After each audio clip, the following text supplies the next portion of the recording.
started. And I can promise to you that it's the last one with so many speakers. We will not have another one like that. It explains itself by what you say. It's a powerful topic and also powerful audience that we have, and also great participation from the side of the speakers.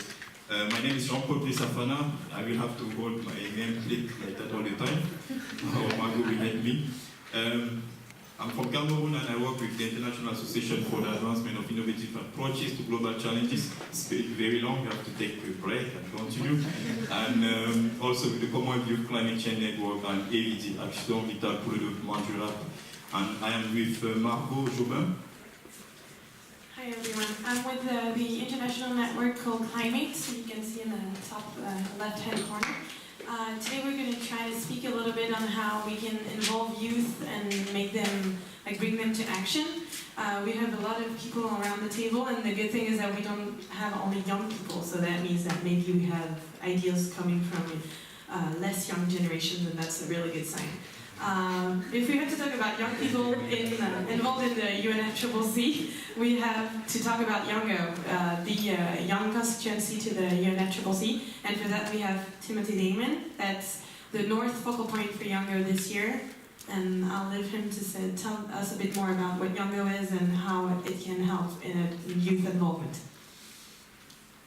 Okay, and before giving the floor to Tim, sorry for taking it back, I would like to give a bit of introduction about this side event and the topic that we would like to go through. You have seen it on the screen on the UNFCCC SP 44 agenda, but it's also important that we go through it just for 1 minute. Communicating climate change and empowering action, youth, social media, music and resource mobilization. Why is this topic so touching for the speakers? Why is it so touching for you as participants in this room and us as moderators? It's because there have been so many good actions coming from young people and their organizations across the world involved in the UNFCCC process or other environmental processes. And most of the time they use very innovative, creative and attractive ways of engaging each other, engaging their peers, engaging other people, intergenerational equity and cooperation, and also to inspire new people to take action on the topic. And to be able to have this work, this role they play, being powerful, we need to find ways to engage them in a very more dynamic way and also to allocate the resources that they need to be more impactful on the ground. And in February, during the EcoSoc Forum, a wonderful workshop took place in New York, and Timothy was there, for example, and a few of you were there as well, and I have no doubt. And they went through this topic again, how young people are making a change, are making impact, and how can we support them better. And very good ideas came through, and some of them were really related to what Youngo does, and also to what each of our organization is doing already on the ground, and also how does this need more support. So the idea now is to reflect the outcome of this workshop, but also to bring in new blood, new perspective from different organizations, and especially youth-led initiatives from across the world. And as Margot said, Timothy Damon will be the first discussion on this topic, and we will have two respondents, Miroslav Polze and Joseph Robertson will be responding to what the youth will say, and we will start exactly with Timothy, and thanks again for...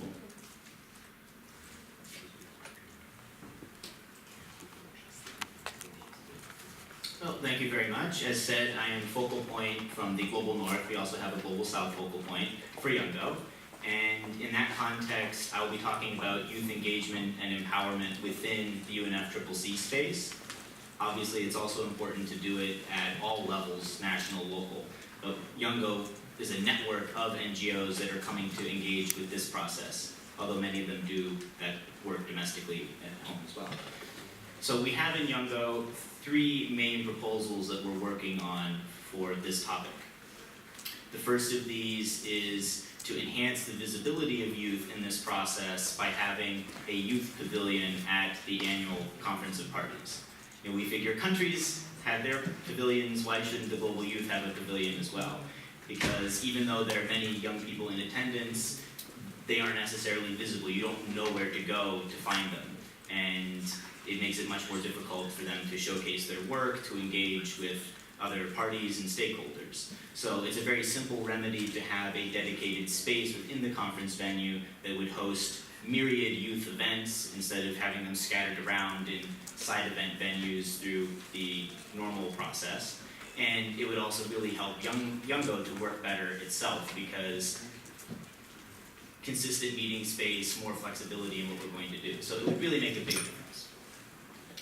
But just having a youth pavilion is not enough, because we struggle to have young people able to come and engage in the process in the first place. And this is particularly the case for youth coming from the Global South. And we need, therefore, as part of this resource mobilization, which is a broad theme for today, to have resources explicitly to help them. And we were fortunate through the French government to have a grant which brought some Global South young people to Paris.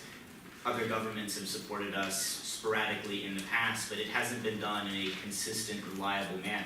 So I'd like to build on these prior best practices, experiences we've had, to ensure that for Morocco we will have a much even stronger Global South presence. And that needs to take the form not only of financial support through scholarships, but also through accreditation, because there are many fewer organizations from the Global South which are even accredited to the process to have access to badges for participants, and also access to the country, so visa and travels. And it was actually very reassuring to hear earlier from the Moroccan presidency that they're going to take steps to facilitate the visa acquisition process, because there have been many young people at prior COPs who have been unable to attend because of those visa issues. So that would be very helpful to us as well.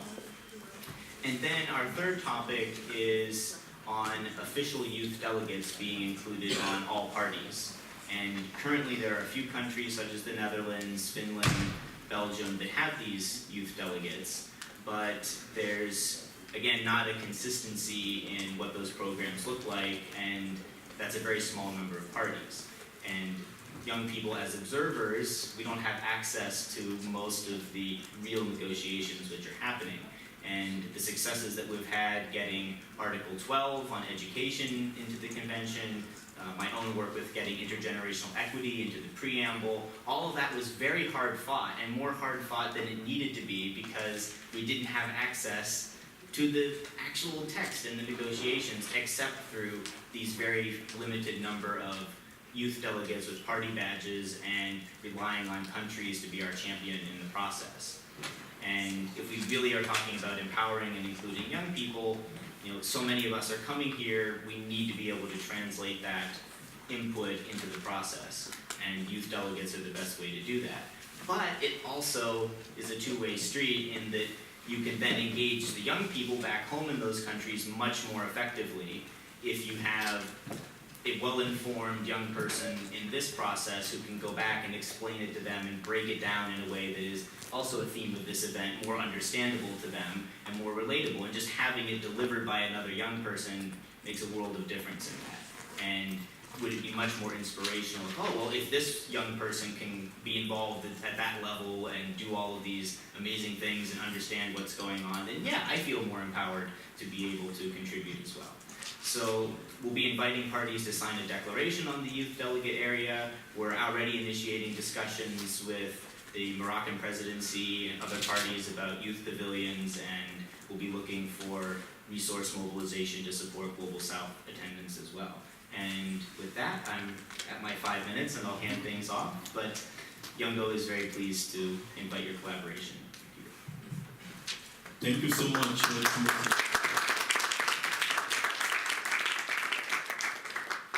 And exactly, Youngo is the overall umbrella network engaging many organizations from all around the world. And we now move to a more regional focused organization which engage 4 regions: Pacific, Caribbean, Asia, and African Europe. And Anna Lee Bostic is from the Commonwealth Youth Climate Change Network.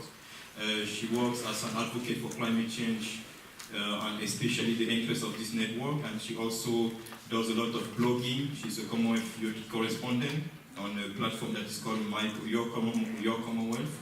And Anali is going to present us the key activities they have been doing and also which type of impact they have been making on the ground from the grassroots level. Thank you.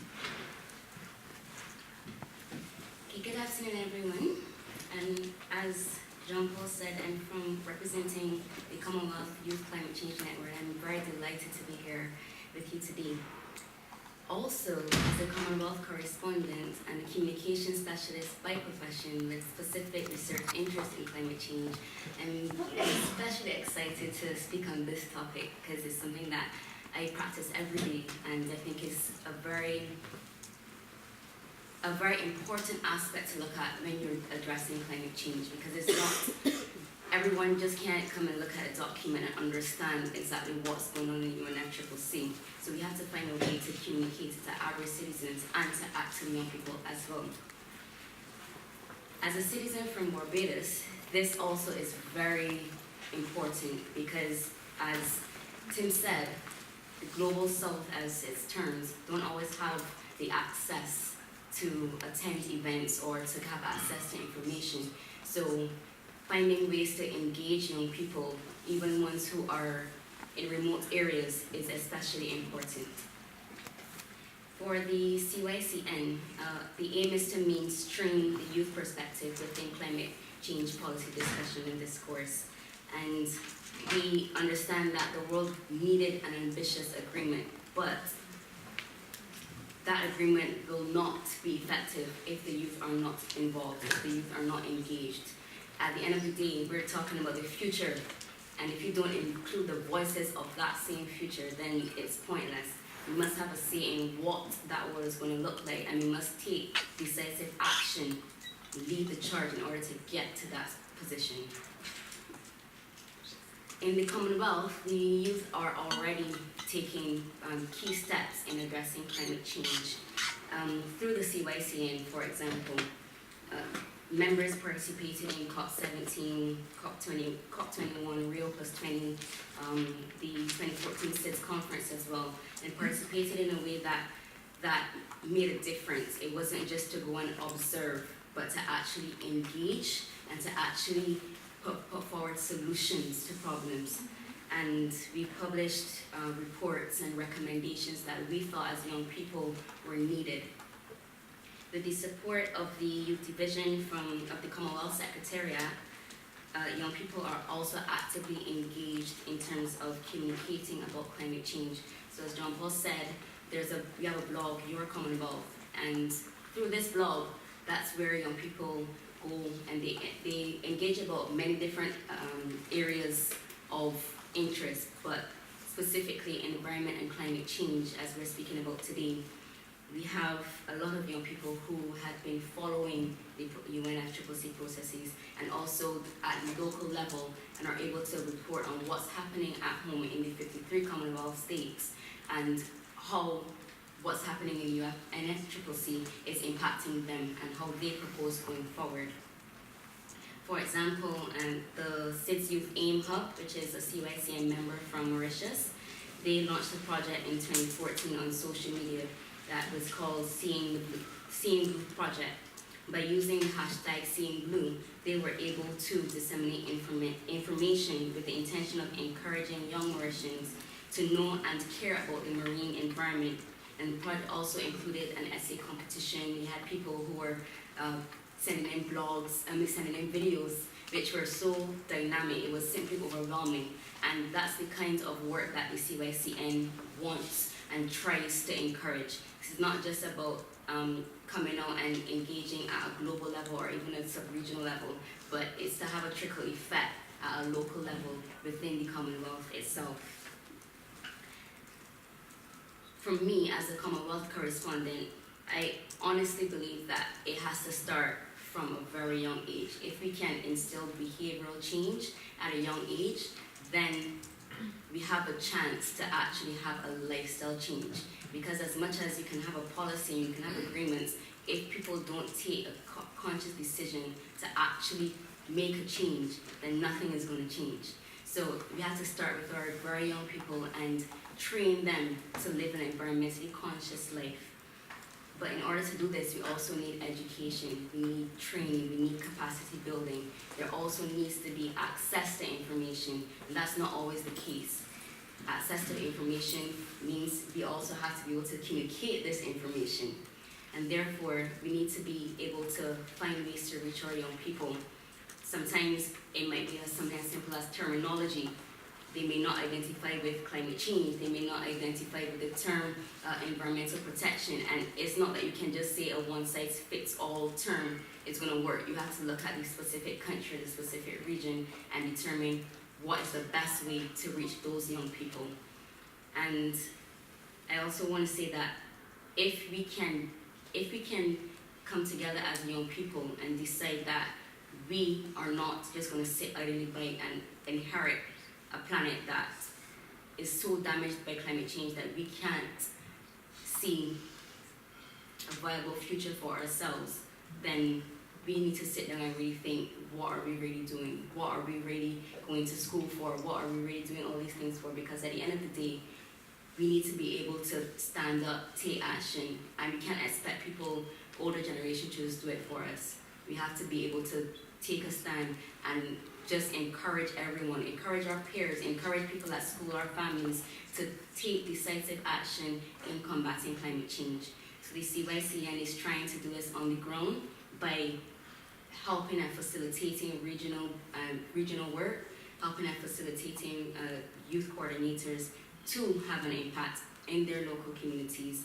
And we hope that by working with, partnering with Young One, partnering with other institutions, that we can help the Commonwealth Network and also help globally the youth on the ground to implement positive change. Thank you.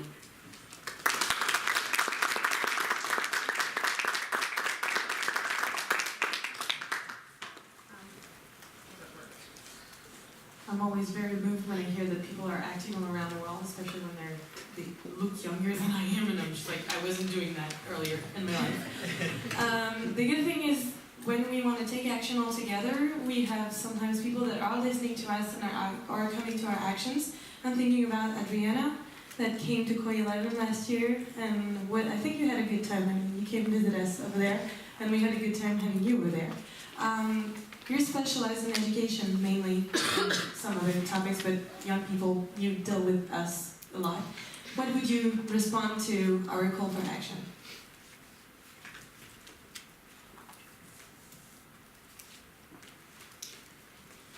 Hi, good afternoon, everybody. First of all, I would like to thank Miro and also the organizers, Diongo, and all the youth organizations that have put together this side event, because I think, as you have highlighted, youth are not the future, youth are the present, and you are agent of change. And just to listen all of you, your ideas, your proposals are fundamental to move this process forward.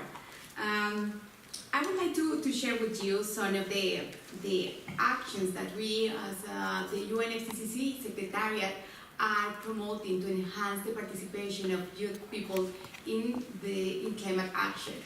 First of all, I would like to say that the team that was working together for the COI last year, as well the last COI, have mobilized more than 5,000 young people from different countries around the world, and bring multiple activities, workshop, training sessions, and as well some key recommendations that have already also support the process of the Paris Agreement. Then congratulations to all of you.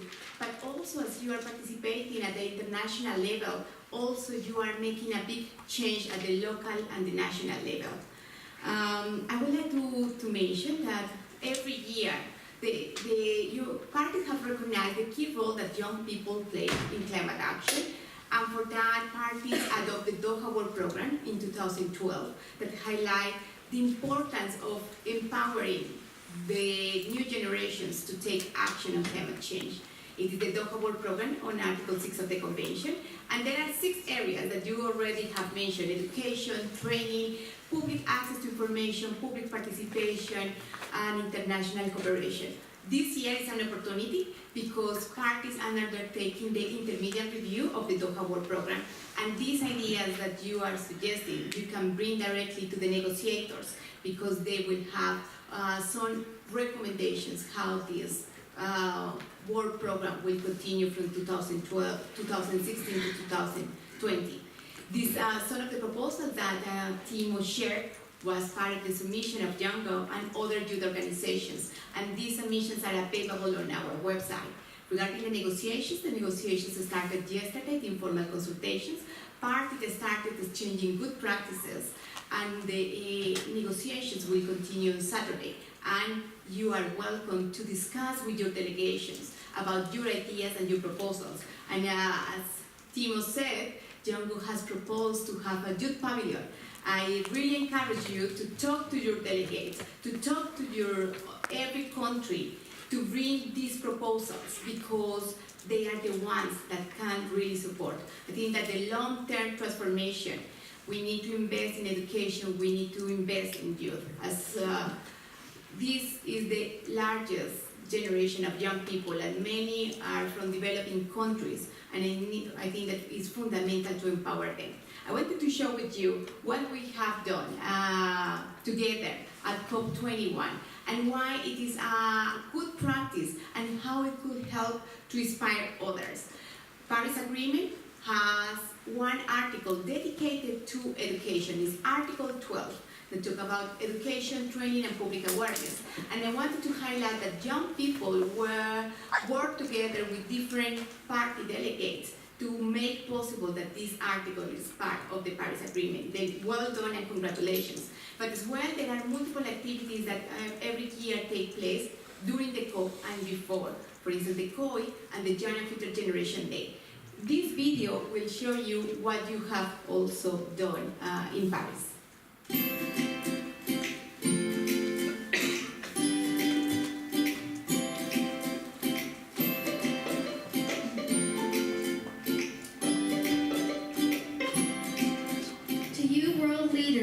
This is a childish wake-up call.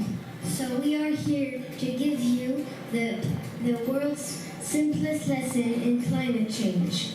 This is what will happen to a planet with too much CO2.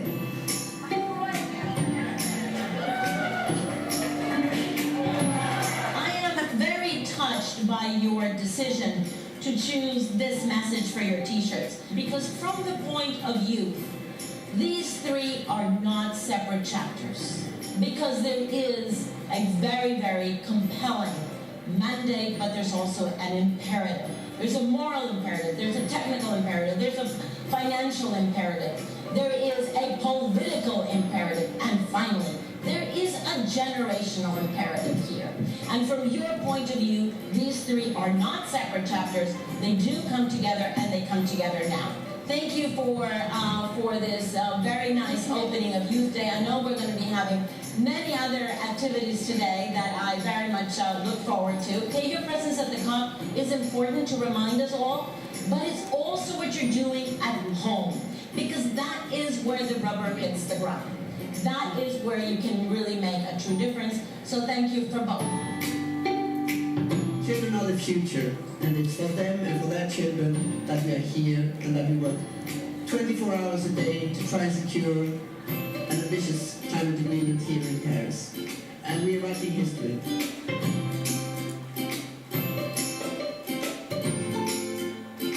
So many communities are suffering. So many people are suffering. There are so many climate refugees around the planet that are seeing the worst of the effects, and it's only going to continue from there unless action is taken today. And now more than ever, we have the opportunity to take action. Because now is the time that our generation stands up to be leaders today. Let's create the right partnership. Let's build the correct future that we want to pass on to, that we're proud of passing on to future generations. Thank you. This is not just a COP, this is the COP of your generation. Just a few words to say how much France is proud to receive COP21. Et de saluer Christina Figueres, who is making a fantastic work, a huge work, to make from this COP21 a real success.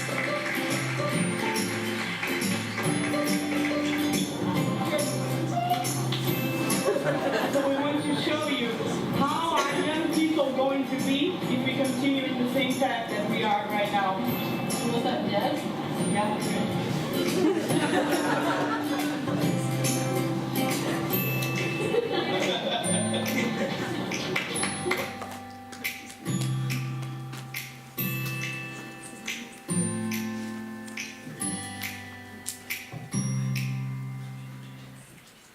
I just would like to finalize with some keywords. You have seen what you have done. The slogan of our t-shirt in Paris was, we can, we must, we'll do, and also we can feel satisfied that we have done. But now the big challenge is the implementation at local and national level. And you, as agents of change, play a fundamental role, and you really can empower others. You can connect with others, for that Django and this network are fundamental. You can inspire by action, as Gandhi said. Every person must be the change that wants to see in the world, and the most important is mobilizing action. Why? Because there is an urgency. There is not a second planning, and it is the opportunity of this generation to make this transformation. The congratulations and your voices, so all of these are fundamental. Bring your ideas to the negotiation, but talk to your delegates, but also go home and implement this climate action. Thank you.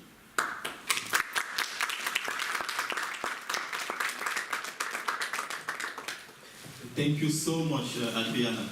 Go home and implement this concrete action. That's the commitment we have to do here. And I think one simple question I have for the audience, I think everyone has an answer. When you take 6 plus 6, what do you get? 6 plus 6. What do you get? 12. So we move from Article 6 to Article 12, and I think the Secretariat and the parties are so wonderfully connected to the reality. When you do 6 action, and you do other 6 action, then you have 12 actions, and it's more powerful. So we are happy that we move from Article 6 to Article 12 to focus on education and public awareness. And this shows that we have the possibility to increase the commitment that we do. And the secretarial work is really fantastic on all of that. And thank you also for Youngos for supporting this action since many years from now. Many of you have heard about COP in my city, I'm sure about that. But do you know the organization behind? I'm sure you know the organization behind this project, COP in my city. You know the name? Anyone has the answer? COP in my city? One picture with Adriana for the winner, COP in my city. She's a high-level person. We have to get the opportunity. COP in my city. Climate, yeah, we got the answer. So climate is a powerful student think tank and do. Yes, I got it. I always say think tank only, but they say yes, we must add do because we have to do action.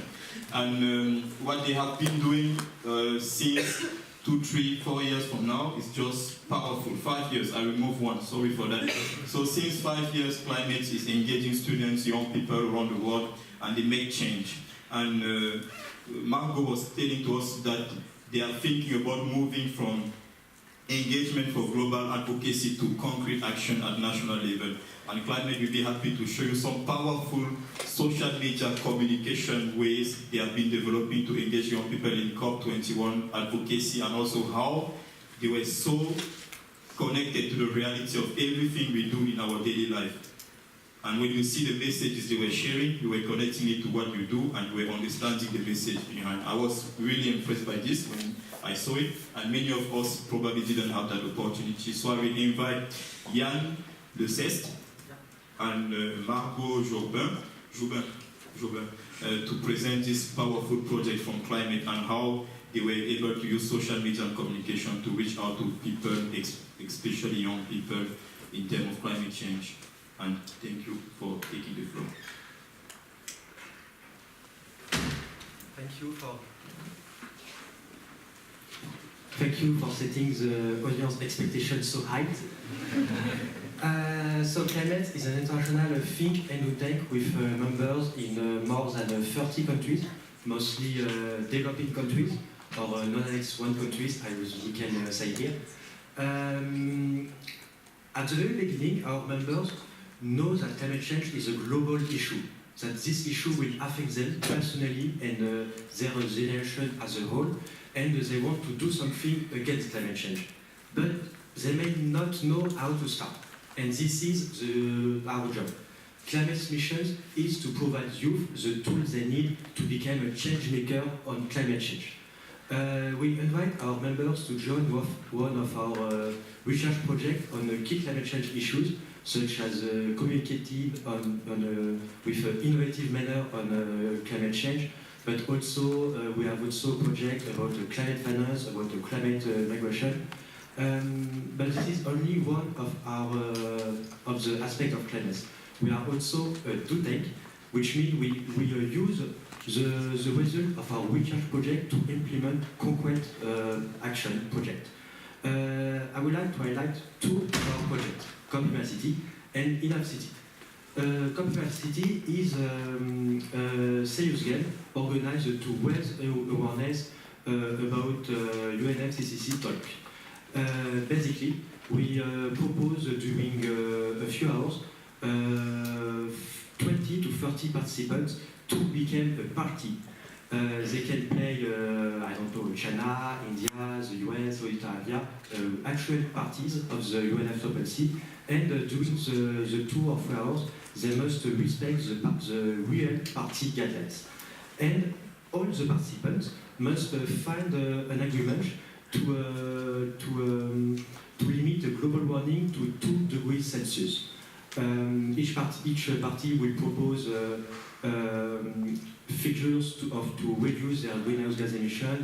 Developed countries will pledge for financement, and developing countries can ask finance to implement action. And at the end, participants can understand what are the main political issues about UNFCCC. They understand what are the main barriers, why it can be difficult to reach an agreement. But the most important part of this project is not really the simulation in itself. The simulation is just about training youth and raising awareness. What is interesting is that during 2 hours or 3, participants will meet other youth, and those youth share the same idea that climate change is an important issue and they have to do something about it. And then comes the second step of the City project, implement concrete actions. Last year, more than 100 City were organized in 25 countries, and we estimate that we reach between 8,000 and 10,000 youth. One of our other projects is Enough City. Enough City is a conference organized to showcase local initiatives to tackle climate change. We invite youth entrepreneurs from startups or from companies, public authority, and also NGO members to talk about their project in a specific city. And at the end, the audience can realize that solutions do exist in their city, that they can do something against climate change.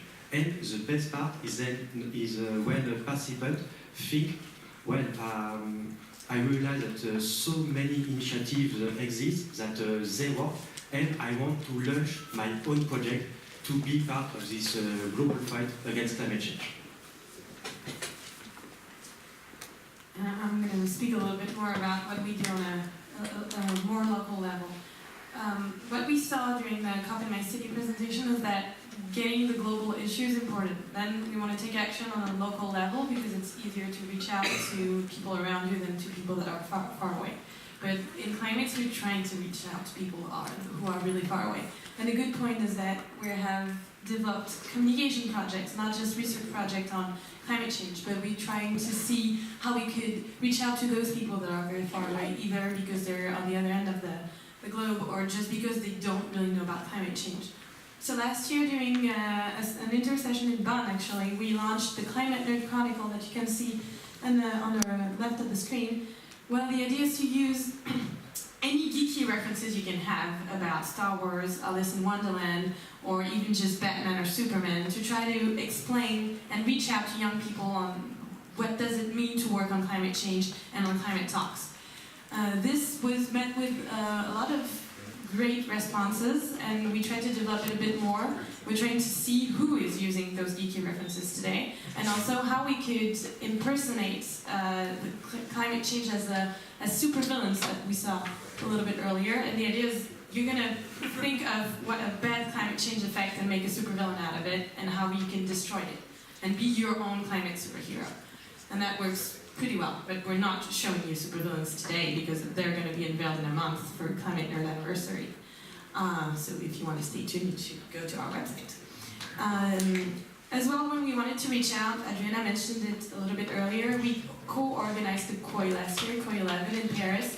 The idea was not just to reach out to people who knew about climate change, but people who wanted to talk about climate and energy, food, agriculture, education, economy. Everything was involved in there because we wanted to show that climate change is not just a climate change issue. It touches every part of society. So we wanted to gather more than 5,000 young people in Paris and also all over the world with the local COIs.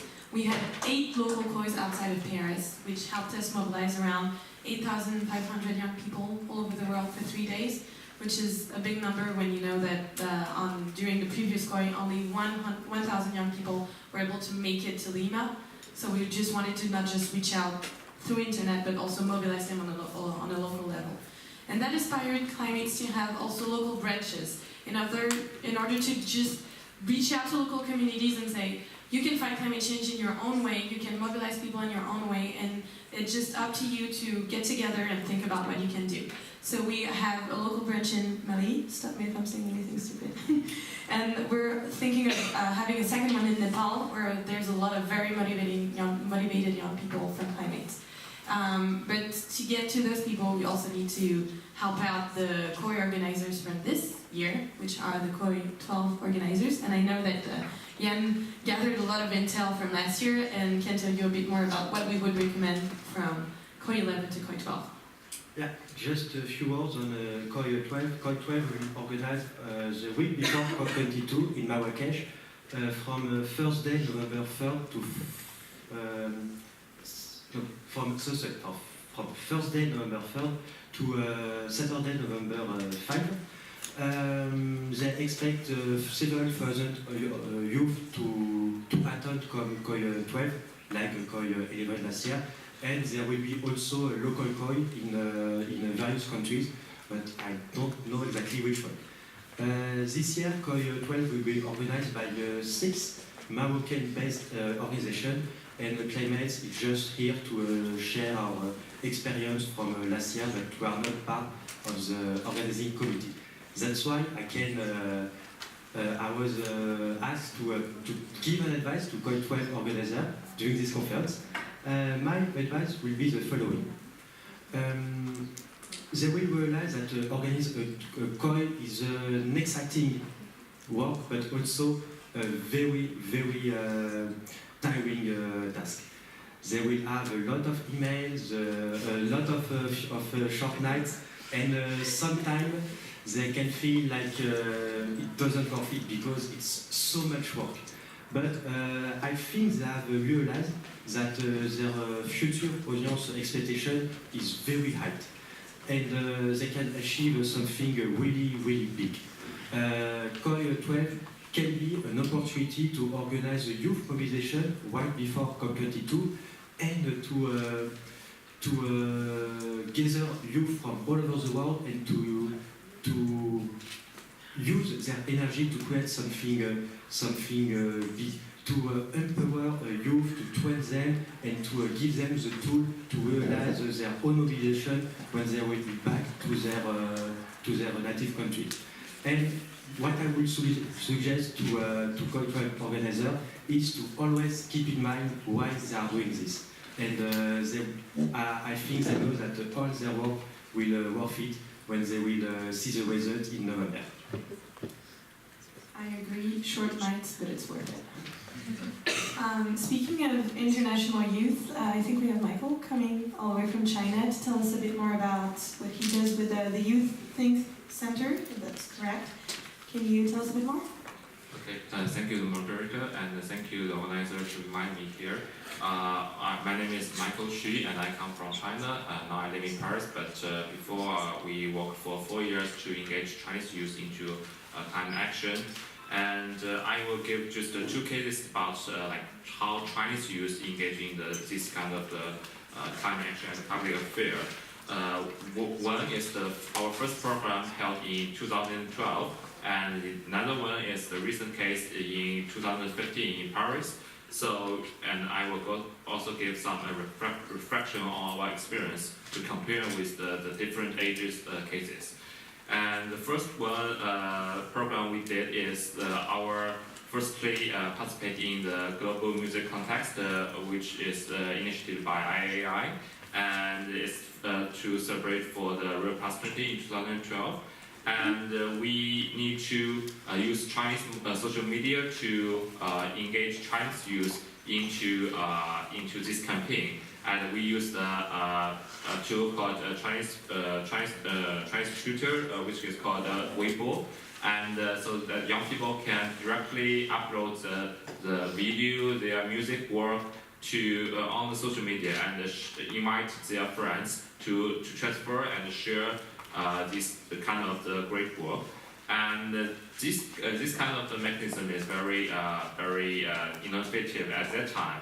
And also it's attract a lot of the key opinion leaders in China, so that they also help to promote this campaign. And also we cooperate with a museum called Ukraine Congress of Committee of America, UCCA, to hold the final music contest, and also invite some UN officers to give honor this finalist. So this is the program in 2012.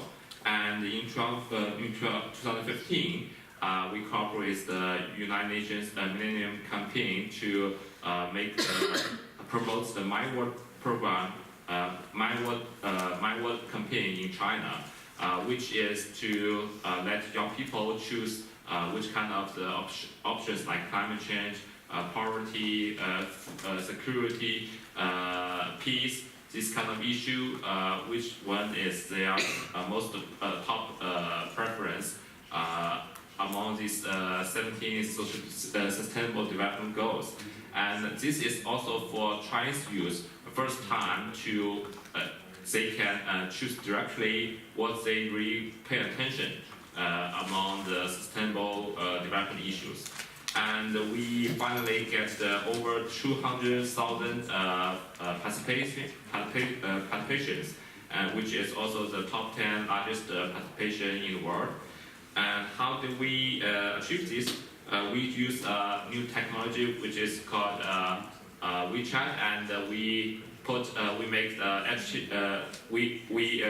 with the media called NetEase in China, and we invite 2 famous actors to put their image and their encouragement words into HTML5 pages, so that young people can scan and watch it on their mobile phone, and they also can invite and share these HTML5 pages to their friends. And besides that, we design a mechanism of competition, so that basically this HTML5 is to invite people to vote which kind of the options you prefer. So we will select the 5 winners who attend the largest votes, the most votes, so that we will sponsor them to fly to Paris to attend the COP21. And when they come to Paris, they will also use some typical board to collect all these signature and words from like the politicians, celebrities, and we take photos and upload it on the social media. So people who maybe not have a chance to go to Paris, they will also see like these encouraging words from these famous figures. And at last, we hold a side event, offline event called World Youth Forum. My name is I come from China. Yeah, so it's my colleague in COP21. So we also hold the conference in Paris, which is called World Youth Forum, and we invite some talented young people to give the TED style talk. For example, one girl, she do the online crowdfunding for over $10,000 US to sponsor her to go to architect to do the scientific research. So this story is very inspiring, and we invite them to come to give the speech. So that's the launch of our campaign in 2015. So it's the first step on do the online campaign, and then do the offline campaign, and then hold the conference to celebrate, to conclude all these achievements. And compare with these two programs we did in 2012 and 2015, I give some my conclusion of how could we improve the youth campaign, youth mobilization on climate action.